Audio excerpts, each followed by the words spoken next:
The vibe was diverse and high energy. Everyone wanted to dance, and it was cool to see. Actually, so there's two girls that were at the launch party that were actually exes, and then they told me at the last Pride party that because they saw each other at the launch party, they're now together again. I was like, that is so cute. We're basically matchmakers. I noticed a lack. There was a lack of spaces here. And I think that's been the general feedback that we've gotten since starting Out and About from the community that's been coming to our events. They've all sort of mentioned like, oh my gosh, this has been so needed. We've been really looking for these sorts of safe spaces to be able to be like freely themselves. There's such a big difference between walking into a queer space versus walking into just a regular place.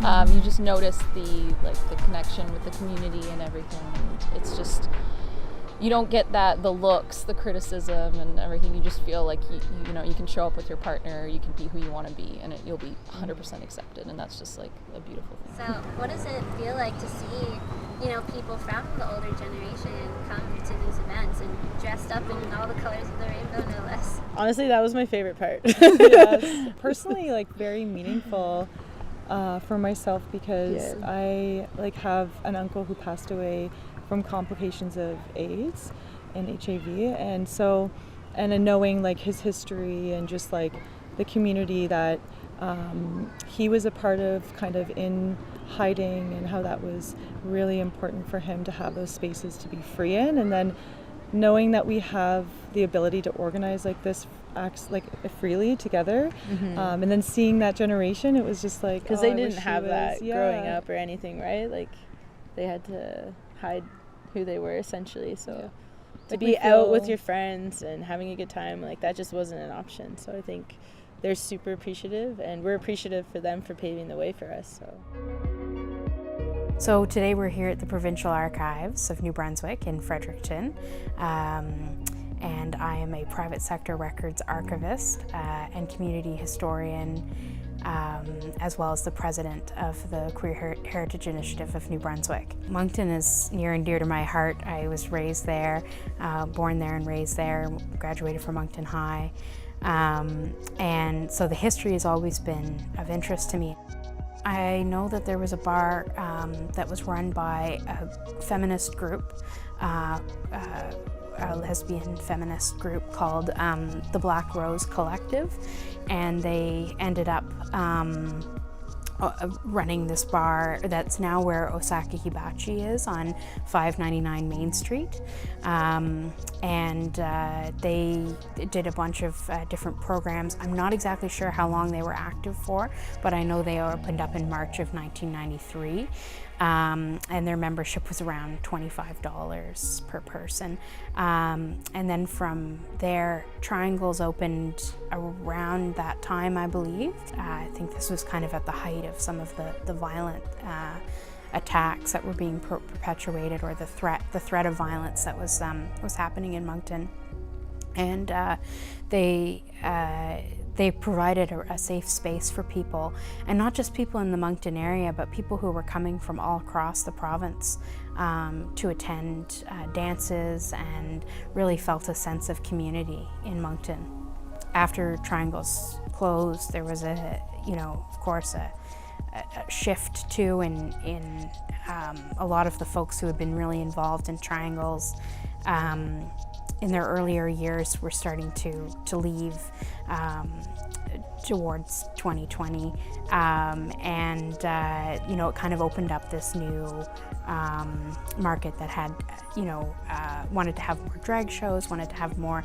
It was a younger clientele, and that's when Pink Flamingos was open. And unfortunately, the pandemic had a huge impact, as it did for many gay bars.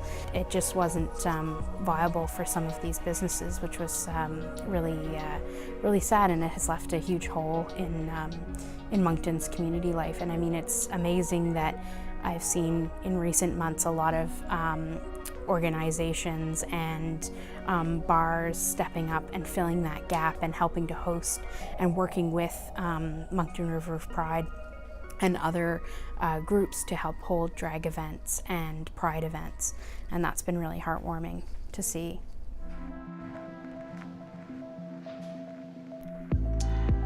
Welcome to Aris Bar and Nightclub.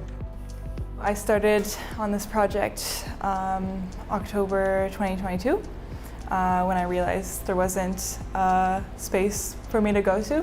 This would be the only designated safe and inclusive space where queer people can come out and enjoy themselves and be themselves without fear of hate or judgment. I realized when I turned 19 that there wasn't a space for someone like me to go out and be myself, and I always felt like I could go out to another regular bar and go out with my friends, but there was always that lingering unsafety.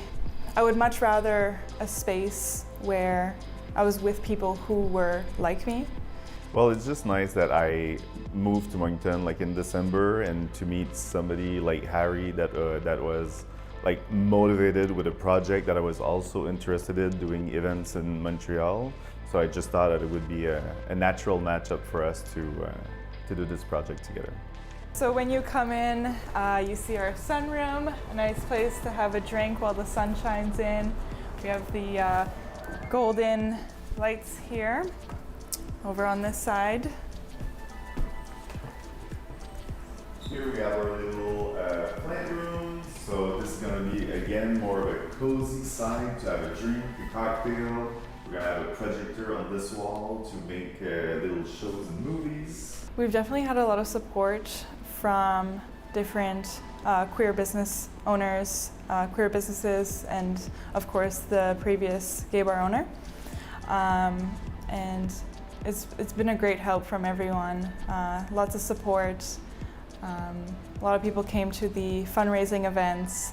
And sometimes you think oh well, if you're a competing business, no, we've really had help from the business community. So it's really nice for that. Yes, I think that's kind of the vibe we get in the Maritimes. Though it's not so much competitive business. It's more so let's help everyone rise together. Yeah, it will be the home for drag. That was one of the main reasons why I wanted to open this as well. Because we do know a lot of drag queens that are doing events in hotels or conference rooms or stuff. So there's not, like Aris said, a designated space for that.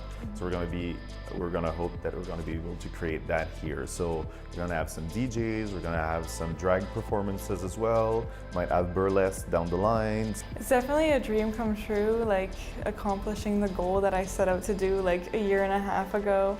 We've put in a lot of work in the last couple months, and it's gonna all pay off soon. Being able to create this space for people that even doing other events, when you have people that come to you and thank you for making this for me or for us, it means a lot. I have the shivers when I talk about it, because I'm genuinely concerned about the people's feeling and safety and having fun. So if we can create that, mission accomplished.